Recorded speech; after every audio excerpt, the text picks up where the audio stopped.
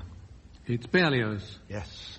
And it's the Trojans. The Trojans, Les Troyens. Les Troyens. Yes. Frank, Dido, as you'll hear, is not happy. Diddly-eye, Dido.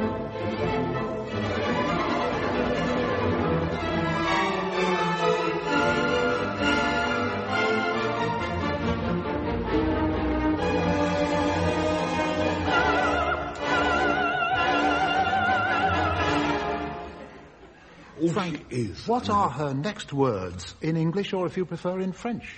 But I want to be happy, but I can't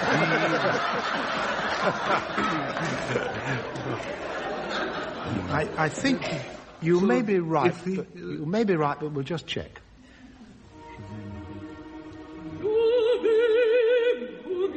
Je vais mourir. Nearly right. Nearly right. I said it, didn't I? Yeah. Yes, John said it, so he gets the mark. Ian, what is this interrupting the royal hunt?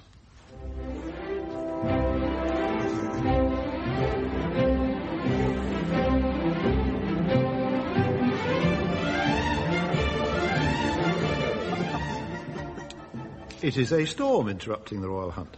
Early hunt saboteur. It drives Dido and Aeneas into a cave, Ian, where they make something. What do they make? Another prize. As this is a family show, I'd simply say that they first of all pulled down the cave curtain and then made love. Make love, that's what they make, yes. Dennis, goodbye, proud city, sings Dido.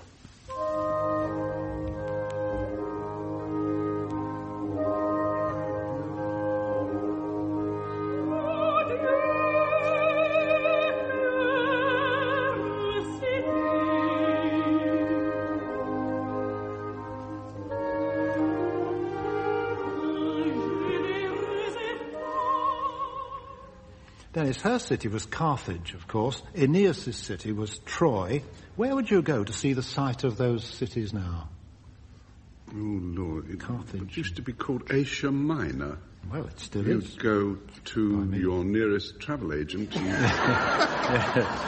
Mesopotamia. Yes. Mesopotamia. Yes, all those vanished places which sound even older. Mesopotamia and Constantinople, they sound older than Troy and Carthage in Australia. Where's Carthage? I don't know. I don't know. Behind your knee. Yeah.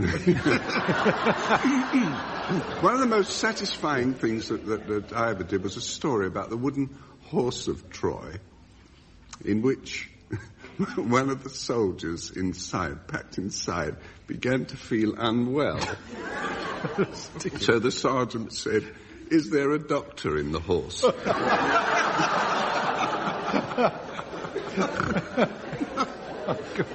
North Africa. Yes, North Africa? Yes, near Tunis, actually. The singer, by the way, in case you're wondering, was Josephine Vesey. Lovely singing. Our friends in the tonic solfa world would say so, ti, do. A lot of tunes start with those notes. John, I'll give you a count-in first to establish the time, and then, what is this? Rather slow. 1, 2, 3, 4.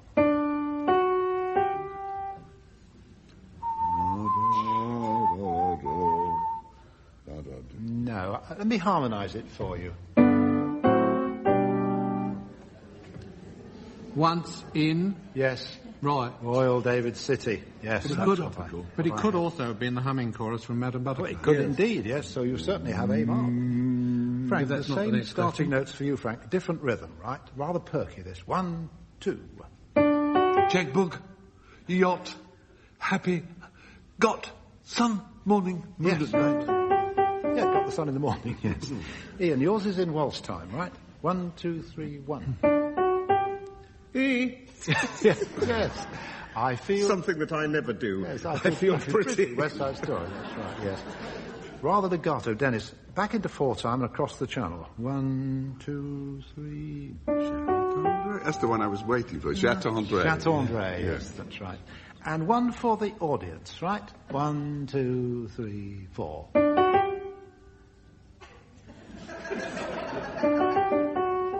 Anybody know? Yes. Blues in the Night. Blues in the Night. John, I've been reading about certain operatic works that were rewritten to suit Parisian taste in the 19th century. Rossini's Moïse was an example. Verdi plundered one of his own operas in 1847 to create Jerusalem. Which opera was it based on? Have a guess. Was it Il Giorno di Regno? No, it was I Lombardi. I Lombardi. Yes. Frank, someone I know has hung up a notice where he works. It's a sign which reads, "My name is not Sam." Can you figure out his profession? What does he do? He's a double glazing salesman. I mean, no. What are you driving at? Have you had a guess, John? Have you had a guess at what he does? I think he works somewhere near Carthage. Why? Isn't he? Casablanca. Cartilage, yes, footballer. Right. What does he do, John? What did he hang the sign on? It's from a well-known film, Humphrey Bogart, Ingrid Bergman. Yes, tell me, what does my friend do for a living? Well, he's supposed to. He plays a piano. He's Alan Clare, that's right. He's a cocktail bar, restaurant pianist. He's so sick of people saying, "Play it again, Sam," that he's hung up a sign that says, "My name is not Sam." Isn't that, was it never said in the film? No, it was not said in the film. No, people imagined it was. And it was never played all the way through in the film, either. No. Ian, a lady in Essex wrote me a letter, a great Handel addict. She was being taken home in an ambulance with her baby son, who was only 6 hours old. On arrival at home, she heard deafening music being played from her house, and rather irritably she called out to her husband, "Oh, for goodness sake, do turn that music down." Later on, lying in bed, she realized which chorus from Messiah her husband had been playing. Can you guess? Unto us a child is born. A son is given. Isn't that a sweet little thing? Yes, that's exactly what he was playing for. She later apologised, I may say. Dennis, the Grammy Awards. In 1984, a trumpeter won an astonishing double victory by winning the Grammy for the Best Jazz Record of the Year and another for the Best Classical Record of the Year. It's never been done before, and I think it's unlikely to be done again by the same person. Which person? Who was he? And while you're thinking, this was the classical piece that he recorded. You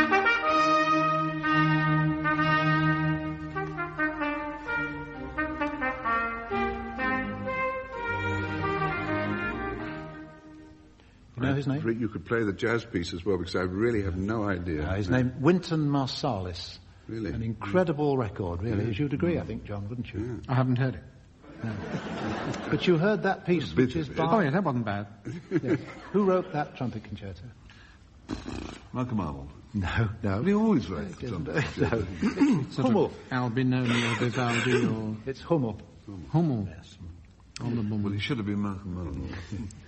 I've said before, and will no doubt say again, that the competitive part of the show is over now. We come to the songs chosen by, though not rehearsed with, Messrs. Amis, Muir, Wallace and Norden.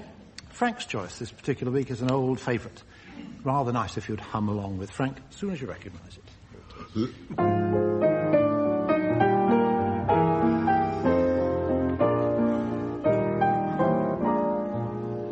Let me call you sweetheart, I'm in love with you.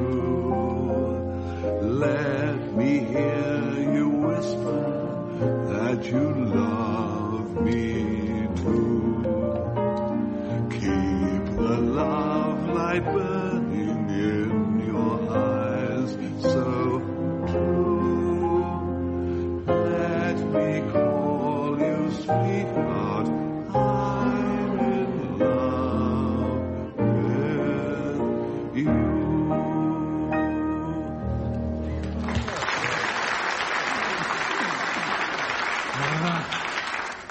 From Faust comes John's offering, with which you're not invited to join. I don't mind. Second chorus. Second chorus, why not? The Cavatina from Act 3. Salut des maréchals des pourpres, salut des maréchals des pourpres, douce des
When, in an earlier edition of My Music, Denis sang a song called Never Let Your Braces Dangle, people wrote in to say that the song they knew had quite a different tune.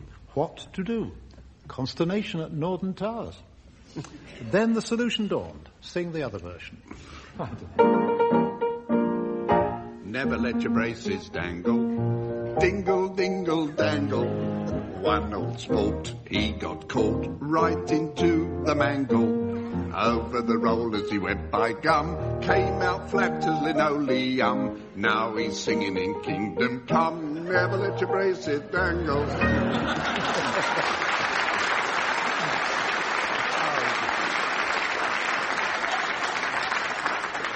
How can one follow that? Extraordinary way to earn a living, isn't it? It's only the Faust story told in a different way. Well, remember Ray Noble, what lovely songs he wrote, and this is one of the best, I think, for Ian.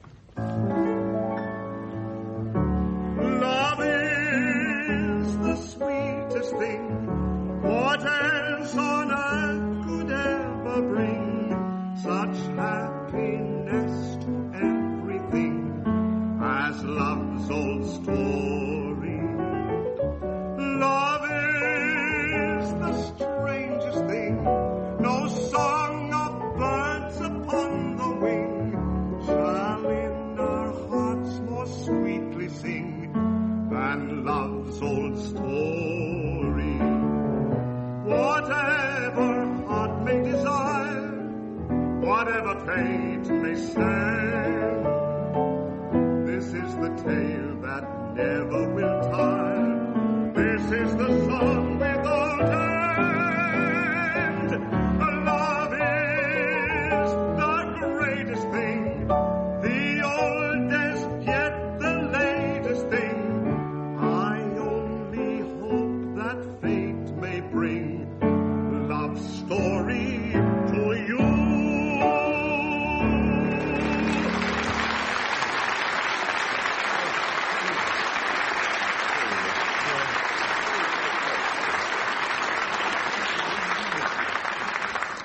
All respect to you, Ian. That lovely song always reminds me of Al Bowley. Very, very nice man. Another good singer. As for the four nice men flanking me, what's the verdict this week? Oh, interesting, Mary. It's a tie. Goodbye.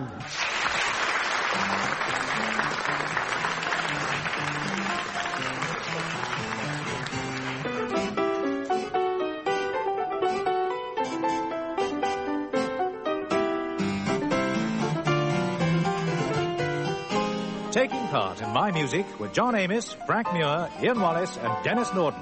The chairman was Steve Race. The questions were compiled by Steve Race and the programme was produced by Pete Atkin.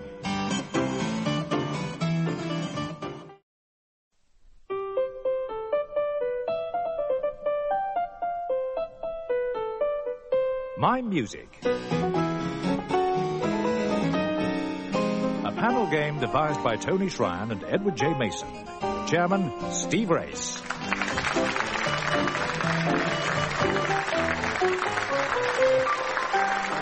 Thank you. Hello and welcome to another edition of My Music with John Amos and Frank Muir, Ian Wallace and Denis Norden.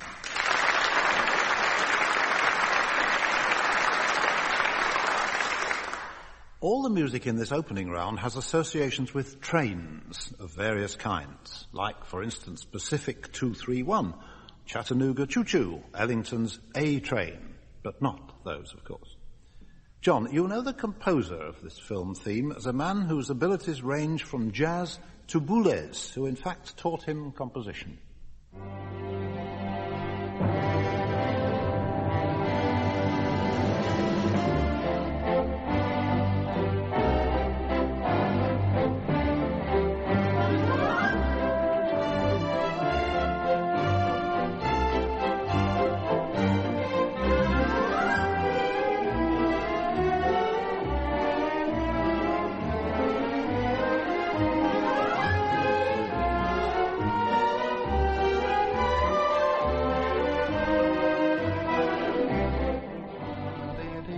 good tune. Do you know with the train connection? I bet Boulez didn't teach him to write just a plain waltz like that. No, he didn't, no. Fortunately, he found it out by himself. Although he has teamed up with Zappa, hasn't he? Mm-hmm. Frank Zappa, Boulez has. Mm. Have you heard that album? Well, that's nothing to do with this, is it? No, go on. Anyway, that was by Richard Rodney Bennett, and it's the Orient Express. Yes, Murder on, say. Yeah. Murder on the Orient Express, the theme by Richard Rodney Bennett. Frank, this lady has been around, she says, too long. So she's going to catch a train to somewhere else. Stayed around this old town too long. All the winter's gone. Summertime's coming on. I done laid around, stayed around this old town too long. And I feel like it's time to travel on. Frank, there's only one person in the world with that voice. Do you know who she is? Yeah, she's French or perhaps French Chinese. Della Ruiz. Della Ruiz. Ian, the Jimmy Jufrey Trio, not that that'll mean a lot to you, I suspect, playing The Train and the River. But can you identify the instruments?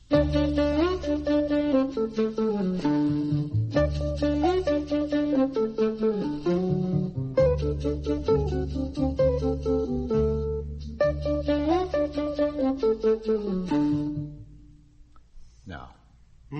Well, there's a tenor saxophone there. Yes. I noticed your wife recognised that, because she has reasons to recognise the tenor saxophone. We hear a good deal of that in the house with your my son John, who plays the baritone sax as well, so we get them both. Baritone sax, in its case, has a curiously coffin-like appearance. It does, doesn't it? But the tenor sax folds away rather more decorously into something that looks as if you had a scientific instrument in there. There's a guitar there. That's right. And there's a third thing, is there? A bigger thing that goes pum, pum, pum, pum. Oh, double bass. Double bass, yes. Tenor sax, guitar and bass, yes. Jimmy Jufrey Trio, The Train and the River. Dennis, I first heard this train music, personally speaking, at Radio City Music Hall in New York. I was watching Ronald Coleman as a railway official. Can you place it?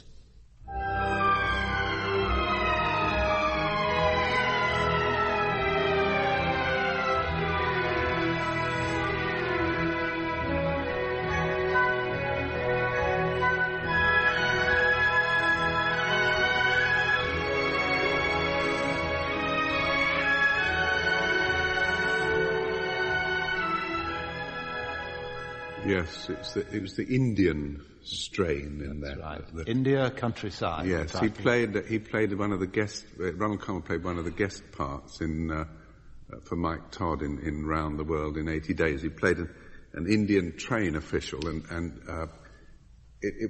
he only did an afternoon's work. And Mike Todd said, "Would you rather be paid for it, or would you like a yellow Cadillac?"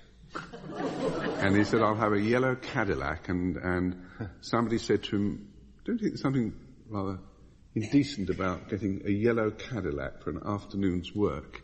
He said it was for a lifetime's work. That's right. That's right. And so to 5 notes. In one key or another, they form the start of various tunes. John, you're not exactly a resident of Tin Pan Alley, but I think you must know what this tune is called, just the same.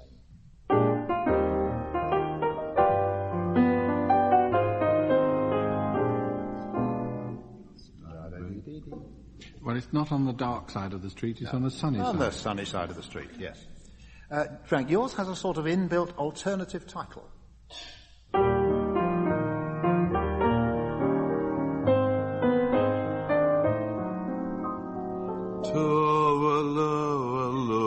That's one. That's an... I have to go through the whole thing. Well, No.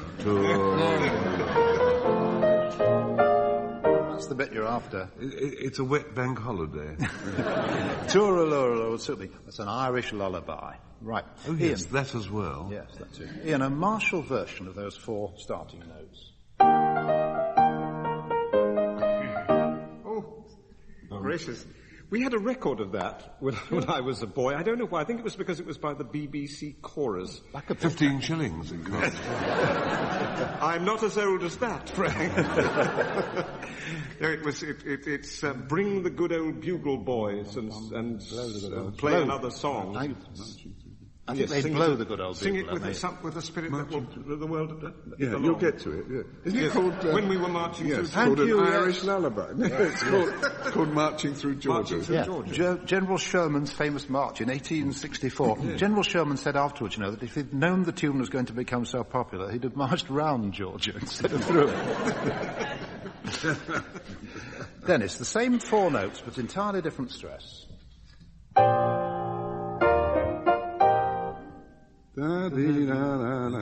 the carrot. That's the American Forces Network late night program with Sergeant. Can you remember Steve? Oh, please don't write in and tell me. It's too affecting anyway. But it was the Waltz and Carols on. It was a signature tune of a late night program used to be heard on the American Forces Network. Moffat. Bill Moffat. Sergeant Bill Moffat. Moffat. Moffat. Yeah. That's saved a few letters. Yes. And it was the Carousel Waltz, as you said. Mm. Something very different now, a marvel, I think, by one of our greatest composers.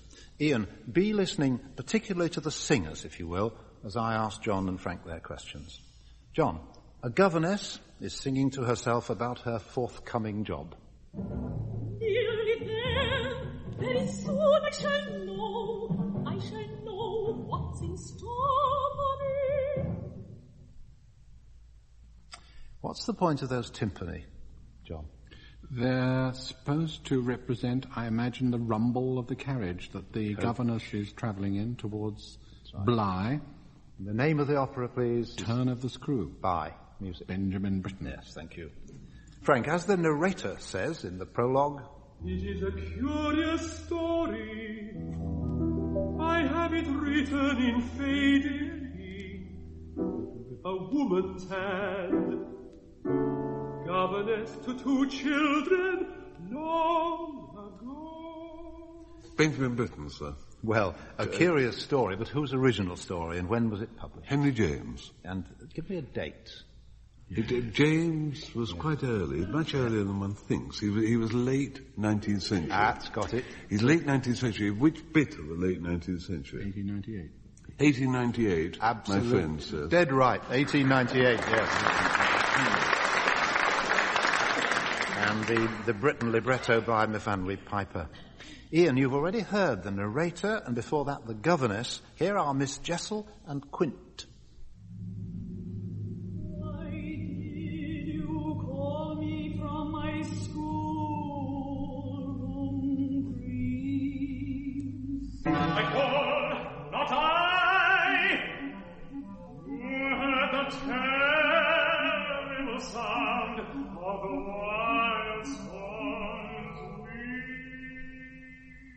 Now, Ian, who are the 4 singers, or some of them anyway? Well, I don't know the first one.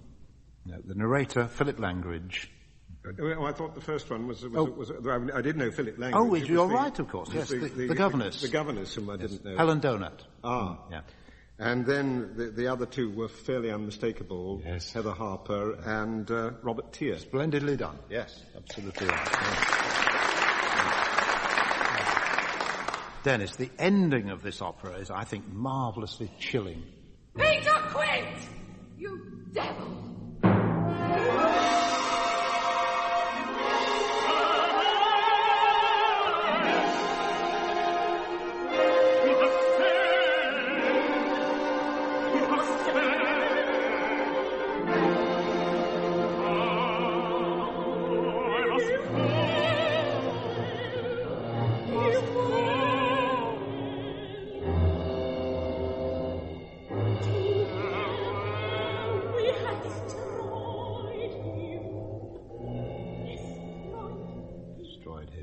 What did the Turn of the Screw become in 1961, Dennis, and who played a governess, and not for the first time?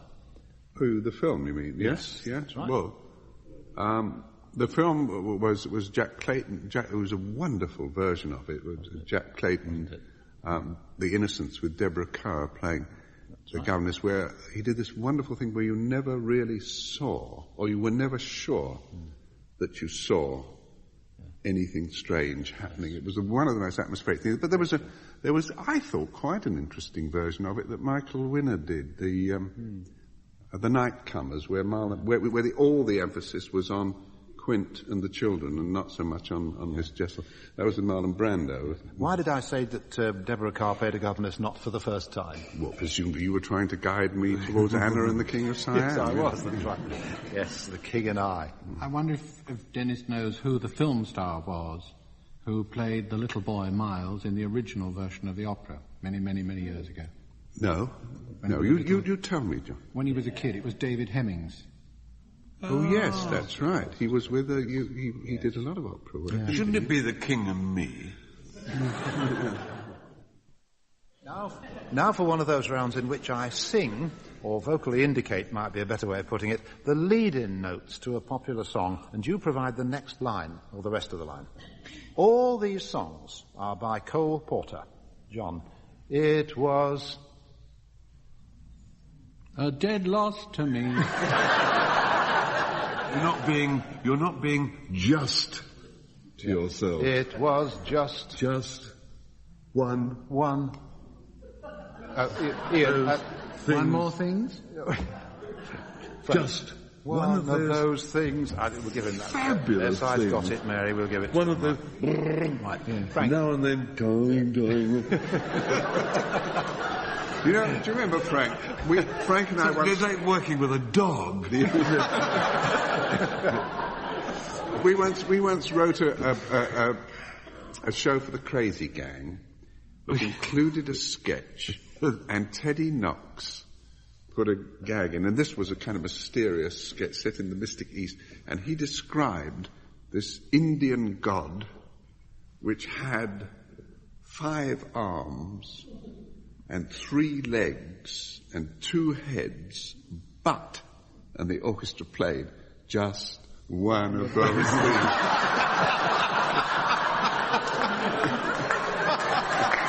Remember that?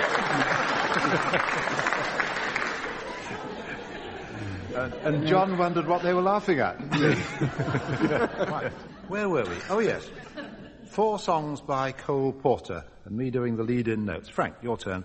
You'd be so nice to come home to. That's the way to answer it. Lovely, thank you very much. Right, Ian. I love the moon. No, not Cole Porter.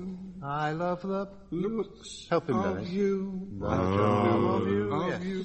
Yes, all of you it's called, right. Sorry, I didn't score. No, you got it, because your side got it. Take a bonus. Yeah. Dennis, this is a difficult one, but it's still Cole Porter. Ready? What? I'm trying to do it in a sort of accent. What? A boy. No. You mentioned the Crazy Gang not very long ago. Think of Flanagan and Allen. What? Say, let's be buddies. That's the one. What right, say? Good. Let's be I rather like this. Let's go round again. This time with songs by Irving Berlin. John, come on and dance. Here. Alexander's Ragtime Palais de Danse. Yes. Come on and hear. You know it, do you, Alexander? Frank, you've got that, haven't you? Alexander's Ragtime. That's fair enough. Right, Frank, a difficult one for you. I left my heart. I left my trousers in Grand Central Station, or my heart in San Francisco. No, I left my... Left my heart in the stage door. At the stage door canteen. You just got that right. Ian, very brisk for you, right? It's a lovely day today. That's got it, lovely. Yes. And Dennis, a quick one for you. I've got the guy who used to be my captain working for me. That's right. The sun in the morning and the moon. Well, yes, but not those notes. Or didn't he write it's a lovely day tomorrow? No, yes, it's a lovely day tomorrow, but not on those different notes. It's yeah. Just in case the audience feels left out of it, here's one for you. Irving Berlin's song that begins, What'll I? See, it's easy, isn't it? Easy. Mrs. Rita Hetherington wrote to me from King Swinford, recalling her school days. Apparently the headmistress disapproved of the word passion. And she didn't care to hear her girls singing the word. She preferred the word feeling. So, in her school, the hymn lines, love with every passion blending pleasure that can never cloy, became love with every feeling blending pleasure that could never cloy. Worse. Well, I think so, but still, there we are. Leaving hymns aside, I wonder if you, gentlemen, could clean up some songline or other, or title.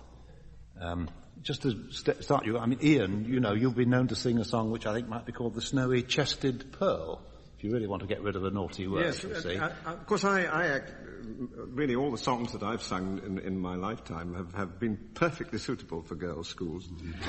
And indeed, I have sung in various girls' schools. I suppose the one that, if one felt they were very sensitive and the headmistress was rather edgy, the one might possibly change is rather on the same lines as you were saying. On a tree by a river, a little Tom Chest. Sang willow, chest willow, chest willow. I'm sure she'd approve of meat. I've got onto your side. Let's stay on your side for a change. Dennis, what do you think? I've been thinking hard. I can't think. All I can think of is the ones that did get cleaned up by various radio. American radio was even worse than the BBC for at that time for changing the words of songs. And I can remember Heat Wave when that came out. The first line, the line that went, she started a heat wave by making her seat wave. You had to sing by making her feet wave. And over here, that song, why don't we do this more often? Just what we're doing tonight. That had to be changed to today. Yeah. I remember you were not allowed to broadcast. You know, there were lots of songs on the labels for the BBC. There were lots of labels on records which had track 2 and 4 must not be broadcast, just categorically like that. And I remember one of them, which I was very surprised that you were not allowed to broadcast, was "June is busting out all over." Chesting out all over. Yes. The man who stuck those labels on and who had that rule, I'll tell you, 15 or more years ago, I did a program for a while in which I did the first 2 hours of a record show, and then Jimmy Young did the second 2 hours. And at the handover period, we used to overlap a bit, as one does. And I remember Jimmy saying to me, "I've kept the seat warm for you, Steve." And there was a message from this gentleman in the morning: "We don't want that kind of thing." Well, having spoilt everything for you, John, I come to you at last. I just wanted to go back to that. I was given some records when I was in Australia of Aboriginal music and chants, and one of them said track number 9, Incantation. This should not be played without prior consultation of the chief. And I often wondered, supposing I broadcast that, you know, would Uprising. Would the whole the whole building fall down or something? But as a matter of fact, going back to the other, I think passion is I mean, I think feeling is a rather nasty word. No. I mean, it could be very rude. I think the song really ought to be sung, "I've got a passion, I'm falling." Yes, I've got a passion. And then what about, let's turn out the lights and go to sleep? Because that was cleaned up, wasn't it? Yeah. Let's turn out the lights and go to church. I don't think they went that far. Frank, what have you got for us? Well, I think the Americans are so much better at euphemisms. You know, they do really put everything into euphemisms. And I would like to suggest a song. You can bring Rose with a turned-up nose, but don't bring Comfort Station, Comfort Station.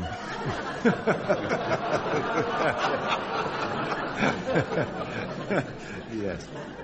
Right. It's time to pack up all your cares and woe, because we have 4 final songs, or snatches of songs, for your pleasure, according to taste. Here's the first. Pack up all my care and woe, here I go, singing along. Bye-bye, blackbird.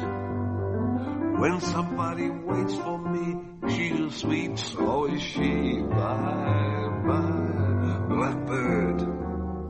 No one here can love or understand me. Oh, what hard luck stories they all hand me. I'm the light, make the bed, switch the light off instead. Blackbird.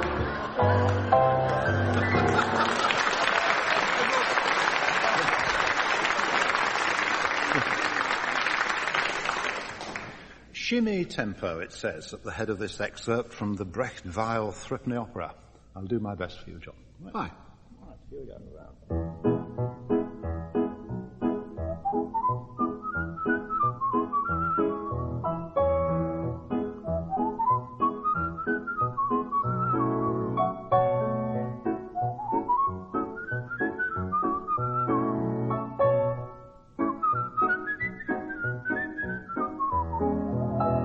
A simple life is fine for those it suits. I've had enough of all that carry on. There's not a bird from here to Babylon would peck at such an appetizing fruit. What use is freedom not to judge like this?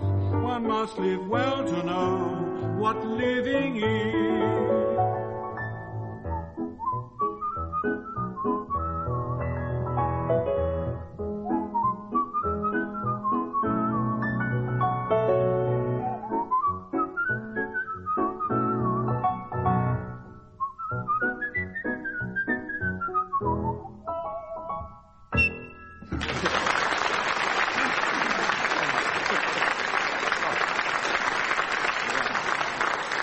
They're too lazy to learn all the words. Cole Porter, 1930. That's the composer and the date for Denis's song about the indoor life.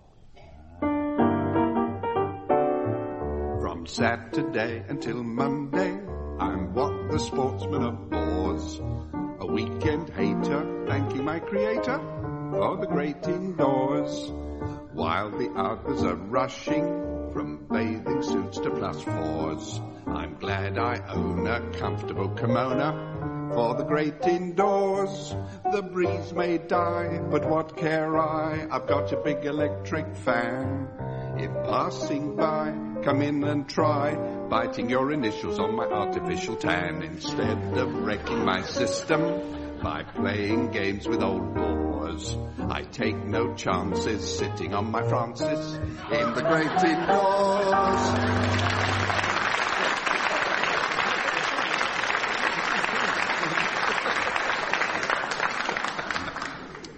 Bravo. A.E. Houseman, the words, Graham Peel, the music, rapturous music too, I think. In Summertime on Breeden. For Ian.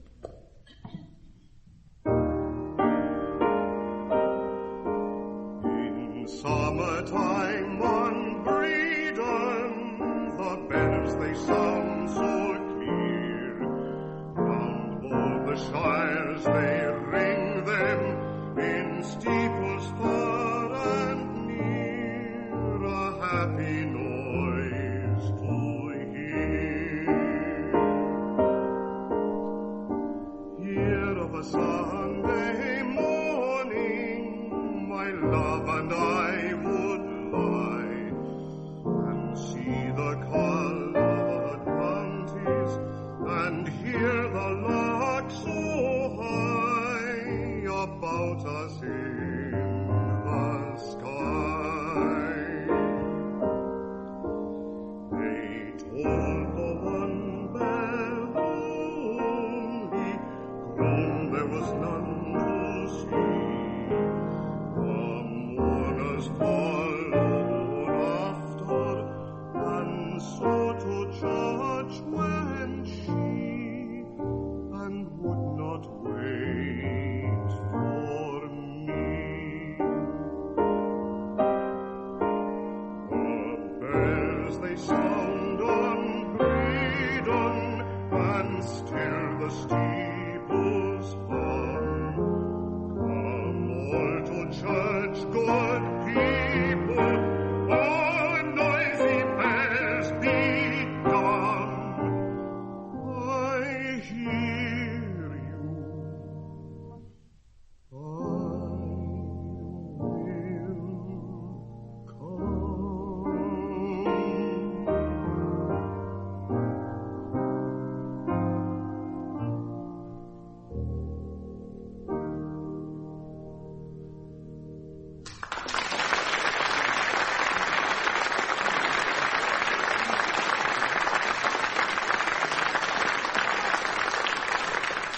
happy noise to hear, as the verse said. Happy news, too. The victory this week goes to Ian Wallace and Denis Norden. Goodbye.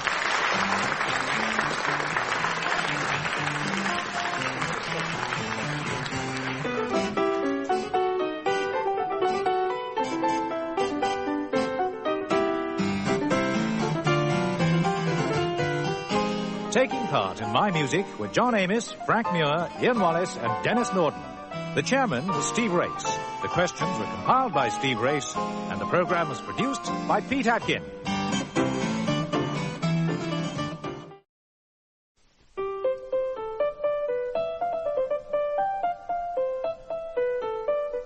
My Music. A panel game devised by Tony Shryan and Edward J. Mason. Chairman, Steve Race.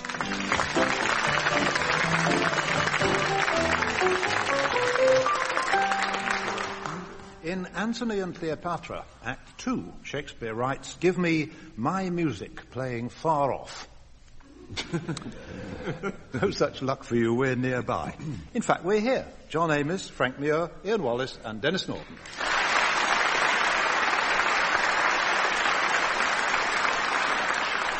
Isn't the next line the character says, "Ho, let's to billiards"?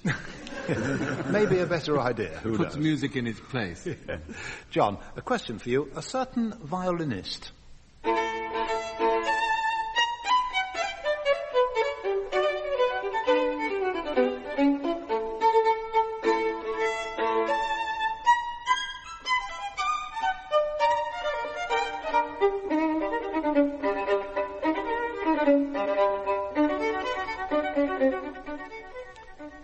Playing a tricky sonata by one Prokofiev. According to a Times music critic, John, that player, and I quote, hunches himself over his violin like a panther ready to spring. He plays with twists and turns that look like a danger to health and stability, and he finds time to urge on the orchestral violins with grunts and grimaces. Who does? Grunts and grimaces. The initials are G, a K. Ah, Gidon Kramer. Gidon Kramer. Kramer, I'm told. Gidon Kramer it is. Yes, that's right. Playing that Prokofiev sonata. Good. Frank, whenever I really fall for a piece of music, it seems to me that the scholars get together and decide that it wasn't written by him at all, but by somebody else entirely.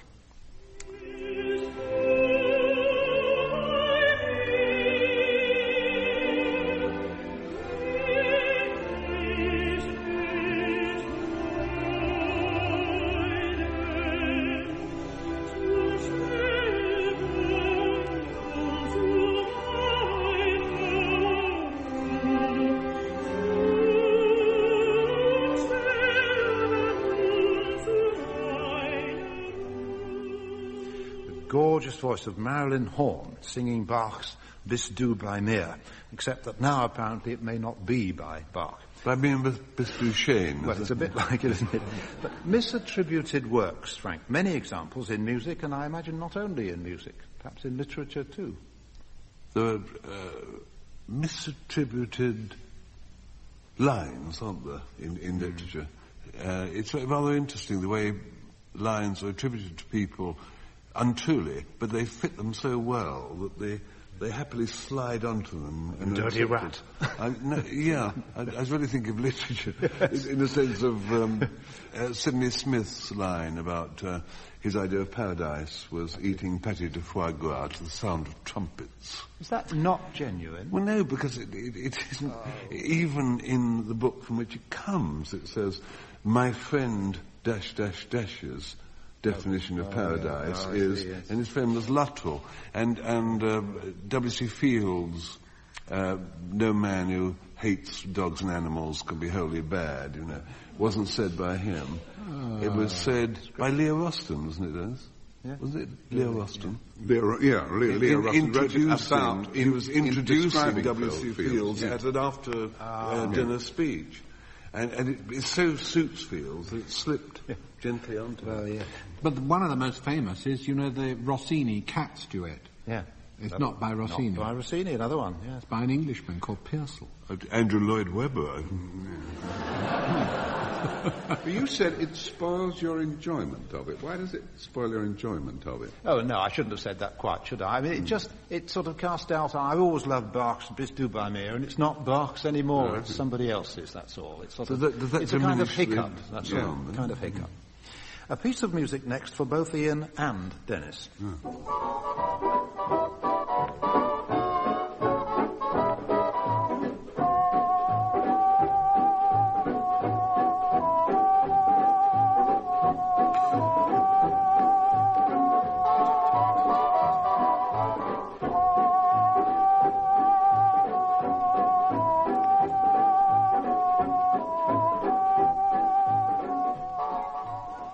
Original key, too. Ian, first of all, what is it and what's it from? Rather a long way from. Yes, it's the barcarolle from the Tales of Hoffmann. Thank you, yes it is. Yes. Originally a goblin's song in a failed opera of almost 20 years before. I don't think either of us knew that until I looked it up. I certainly didn't know that. Dennis, whose version did we hear? And with the aid of a piano clue from me, where was he born? Here's the clue.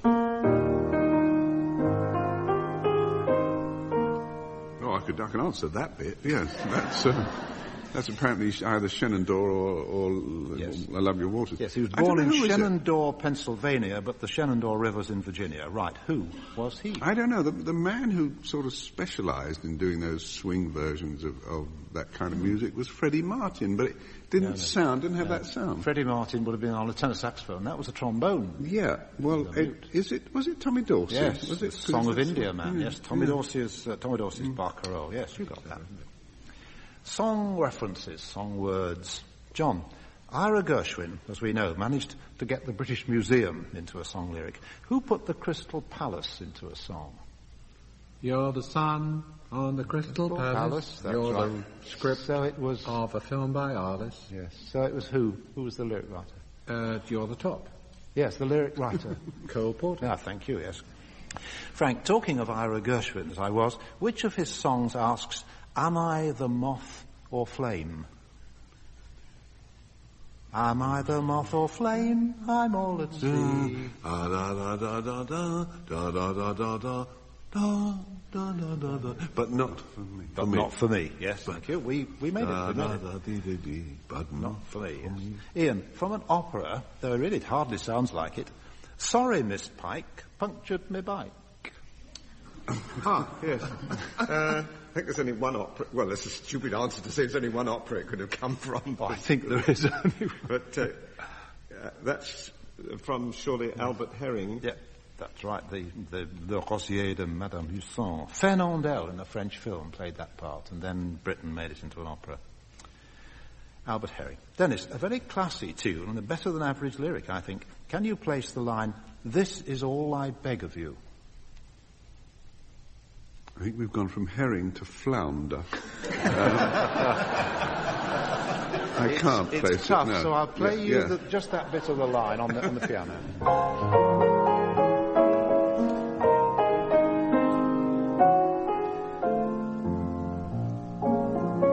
Don't take your love from me. Don't take your love from me. This is all I beg of you, don't take your love from me. It's strange how the same notes, when clothed in different rhythms, can disguise themselves. Take these 5 notes. John, what are they called in this form?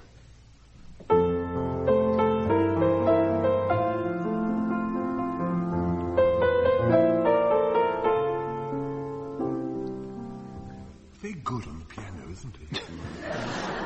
I used to have a lovely record of Bing Crosby singing that. Yes. What is it? Angels guard thee. Angels guard thee. And it's by the man who makes that silver polish. Goddard. Yes. Berceuse de Josselin by Goddard, and also on the record by Bing Crosby, and I may add it's no longer available, so don't write to me, was a violinist. Right. Yasha Heifetz, yes. And on the other side is Where My Caravan Has Arrested. Yes. And that's not available either. No. A wonderful record. Yeah. Frank, same notes, jazzier rhythm.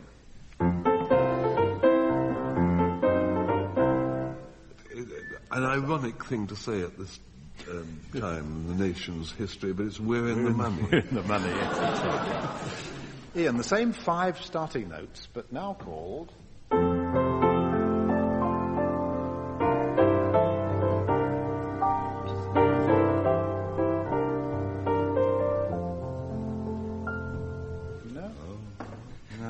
Dennis is smiling at me with that look as if he told me to say. No, I don't mean that. I'm smiling at the thought that the way some disc jockeys used to be in a very classy way. It used to announce that as Samphony. But it's Symphony. Symphony. It's Symphony. Your side got it, yes. Dennis, those 3 tunes I just played, what have they in common? You couldn't think of a 4th one then?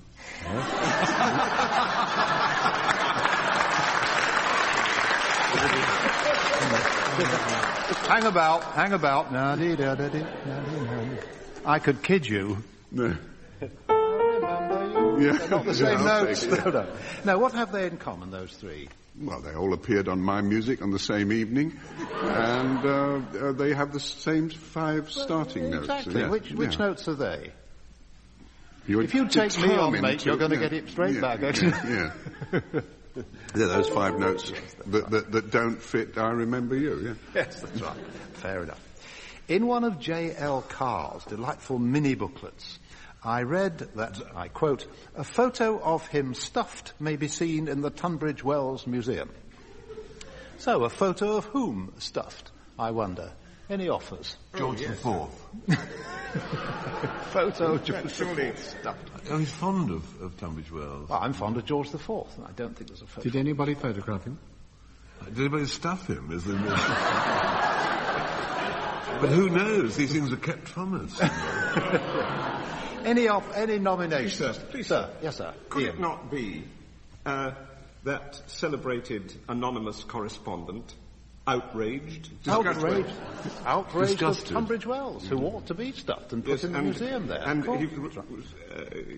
interesting, you see, it's not him who's there, it's a photograph. He still wishes to remain anonymous. I thought he was of Leamington Spa, but he's of Tunbridge Wells. No, it's his brother in Leamington Spa. It's a terribly good Apparently, when Roy Rogers' horse Trigger died, Roy Rogers had Trigger stuff and keeps him in his dining room. And apparently when Dale Evans ever feels unwell, she also looks rather apprehensive.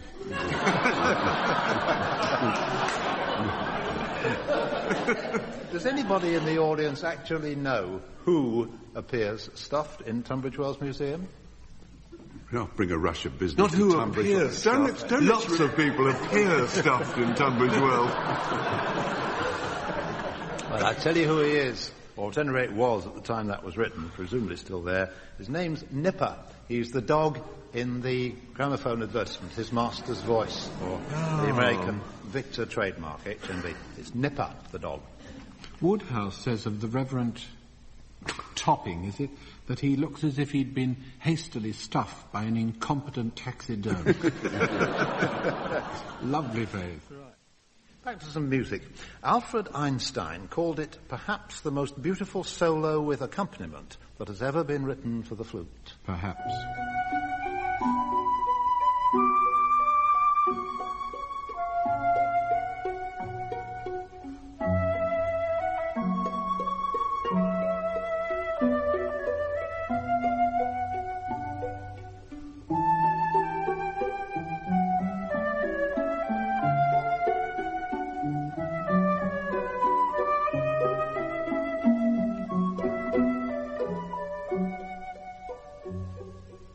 Like a dripping tap. But From Mozart's D major flute quartet, played there by William Bennett. But there are other contenders among flute themes, I think, for the most beautiful. I would nominate perhaps this.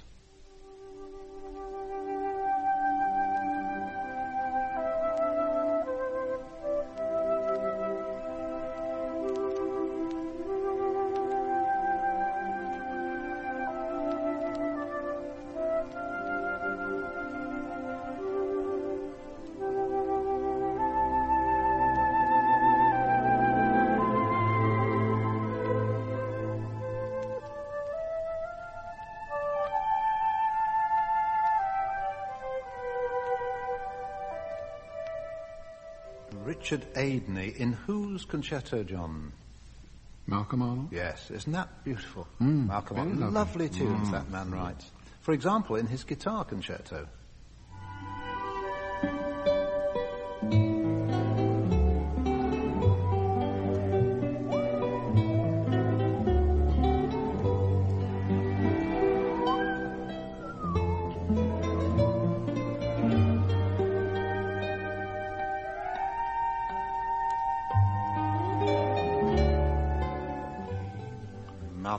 Malcolm Arnold never published that guitar concerto. Really? No. It's crazy, because it's such a beautiful piece. It's been recorded a couple of times. Frank, your comments on a remark that Malcolm Arnold made in a television interview. Music, he said, is an act of friendship. Oh, nice. It's a very typical thing of Malcolm Arnold. In fact, is a friend of mine, and he is the most friendliest of men. Yes. It's a lovely remark. Music is an act of It's not true, unfortunately. I don't think. I think it's true because wherever Malcolm Arnold goes, he spreads friendliness. But I mean, Wagner isn't friendly music, and music out of place, like Loud on the Beach, or isn't friendly. You know, it's not a general remark, but I think as Malcolm meant it, it's absolutely true. The act of composing is giving something as a friendly that gift. Concerto was an act of friendship. Richard Adeney said, I don't get enough concertos. What can I do? So I said, well, why don't you ask somebody to write you one? Why don't you ask your pal Malcolm? He said, oh, that's an idea. Yes, that's the flute concerto. Concerto for flute and strings I played a bit of earlier on. Yeah. Change of subject. Ian, perhaps you wouldn't mind coupling up with Denis to answer this question. It's a rather odd bit of movie history. For a certain epic film, Malcolm Arnold was approached to write the dramatic music, Walton to compose the theme, and Khachaturian to do the desert music, as it was called. In the event, Arnold and Walton both turned it down. They said the film didn't need any music. Who eventually composed the score? What was the film called? And who was its director? I suppose as there was the desert music, it was Lawrence of Arabia. It was indeed, yes. Do you know who wrote the theme? It's Maurice Jarre. Maurice Jarre, that's right. And David the director, David Lean. In one of our earlier My Music programmes, there was some memorable singing. I thought perhaps a key word or two might lead you to name the song in question. So I want the name of the song, please. What makes it a little different from our usual sort of question is that the singers concerned were Messrs. Wallace, Muir, Norden and Amis. John, this was Ian singing almost the last line of a very sweet song. Which song? You see, is... You get it, Frank? Yeah, but no, sort of quarter. Anybody in the audience got it? Yes, she's my love. See, so she's lovely, so lovely to me. Yes, she's my lovely. I did not get it. See how you get on, Frank. Frank, your neighbour, John, is not to offer any help as you try to identify his bit of a song. I'm not asking any miracle. That's not him. Stella Reese. Yes. I'm not asking any miracles, he sang. He said what? I'm not asking any miracles. Well, you are, the moment of me. Can you give us the next couple of lines, John? I'm not asking any miracles. I know what it's from. It can be done, or something like that, isn't it, the line? Yes, it's because I heard Twiggy sing it in New York. Yes, rather better than My One and Only. That's it, My One and Only. You've got it. Thank you for Twiggy. Yes. Whom you don't resemble. You're so unkind. No. Ian, that particular week, Denis had a song which I described as ultimately the only really genuine love song that's ever been written. My photo's on my shelf. Or is it, I love myself? I love me, I'm wild about myself, yes. Denis, the very first two notes of Frank's song that particular week were especially memorable. When the... It sounds like when the midnight choo-choo leaves for Alabama in very low gear. When the deep purple falls. That's right. Yeah, it had no distance to fall down there. I never know what key Steve is going to set it in until we actually start. You never know which octave to sing in, Frank. Well, we'll see, because we're back live now, so to speak, for this week's singing. Random question. Do any of you know who wrote a novel called Pomp and Circumstance? Just for interest? Who? Noel Coward. It was Noel Coward, yes. Noel Coward. Well, Noel Coward, Trad, Kahn and Whiting and Henry Mancini. They're the composers responsible. The singers responsible are Mrs. Muir, Amis, Wallace and Norden. Frank now gives us Poor Little Rich Girl.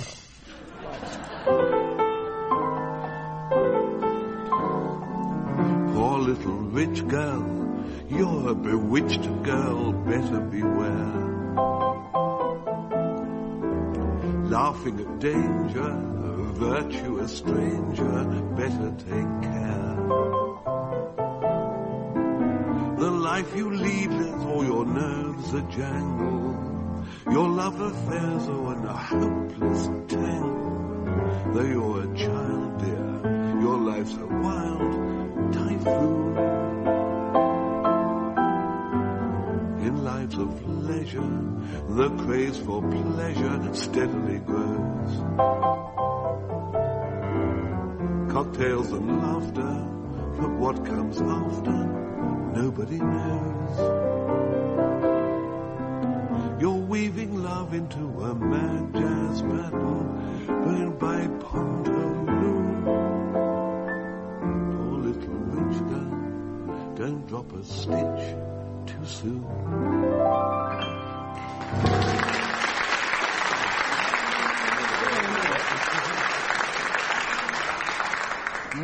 The song John's chosen for this particular week is one of those that he likes to sing without accompaniment, it being a folk song and therefore not basically suitable for piano backing. It's Fond Chloe. It's a very strange song because it starts on, sorry to be technical, a flattened seventh, which is rather unusual. Right. Because it fools you as to where the key is going to end up.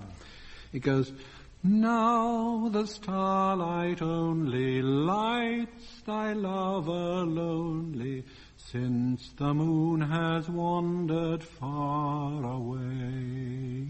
Brightening other billows, whitening other willows, lighting other rovers, so they say. Then to earth's amazement from thy casement, o'er the climbing roses love incline, till the golden sunlight, till the silver moonlight, in thy glowing glances seem to shine. Ah, my love is sleeping, all her senses steeping in Elysian fountains fast aswoon. Hush, my harp, thy rapture, if thy chord would capture Chloe's dreaming fancy, change the tune.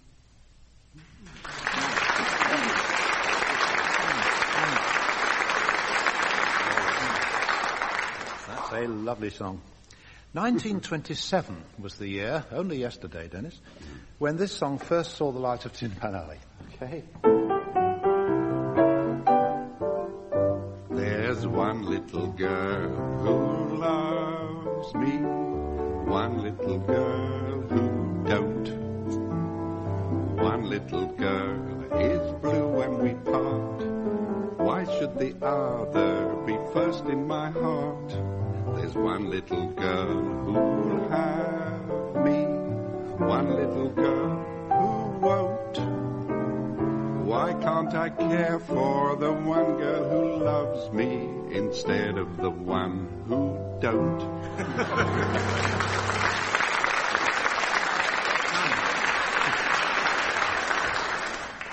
Ian, my huckleberry friend, would you mind hanging about for 32 bars while I just sketch out the tune we're going to do? It'd be a pleasure.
a lot of world to see.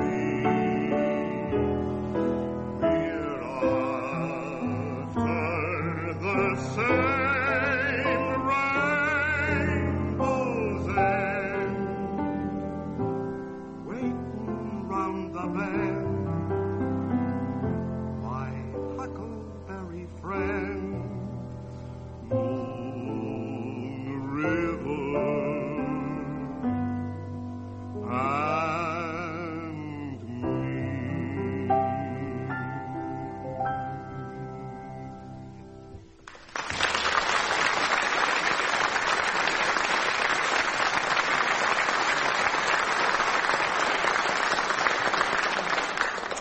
At the end of our music quiz charade, or charade, we have, I see, a final score showing a victory this week for John Amis and Frank Muir. Goodbye.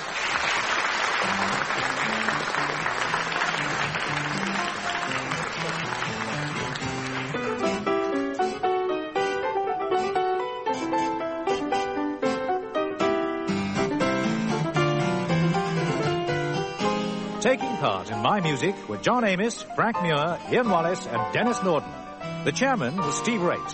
The questions were compiled by Steve Race, and the program was produced by Pete Atkin.